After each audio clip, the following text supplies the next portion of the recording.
আজকের recipe healthy চিলা বানাবো সবুজ মুগ আর ছোলা দিয়ে। রাত্রে এগুলো ভিজিয়ে রেখেছিলাম। মিক্সিং বলে নিয়ে নিলাম, অল্প একটু জল দিয়ে ভালো করে পিষে নেব। এরপর একটা বোলের মধ্যে এই পেষানো ছোলা আর মুগ ঢেলে নিলাম। এরপর এর মধ্যে দিয়ে দেব রাগি পাউডার, ছাতু, এখানে নুন, মিষ্টি, হলুদ, গরম মশলা গুঁড়ো, ধনে জিরে গুঁড়ো, হিং আর পাতা হিসেবে দিলাম কারি পাতা, ধনে পাতা আর কয়েকটা কাঁচা লঙ্কা কুচি, অল্প একটু কাঁচা তেল। এবার মিক্সিং বোলের মধ্যে যেটুকু ছিল সেটুকু একটু জল দিয়ে ঢেলে নিলাম। বাইন্ডিংয়ের জন্য অল্প একটু কর্নফ্লাওয়ার দিয়ে দিলাম, সঙ্গে দিলাম অল্প একটু নুন, যাতে নুনটা কম না হয়।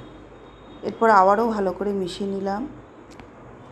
এরপর ননস্টিকের মধ্যে একটু তেল ব্রাশ করে এক হাতা দিয়ে হাতের সাহায্যে গোল করে আঁচটা কমিয়ে দিয়ে একটা ঢাকা দিয়ে দেব। এখানে বলে রাখি, যে চিজটা দেখাচ্ছি এটা আপনারা গ্রেট করে এর উপরে দিয়ে দিতে পারেন, দিয়ে একটা ঢাকা দিয়ে দেবেন। দারুণ হয় কিন্তু। ঢাকনা খুলে উল্টে আবারও একটা ঢাকা দিয়ে দিলাম। এবার দেখুন দু পিঠ এরকম হয়েছে।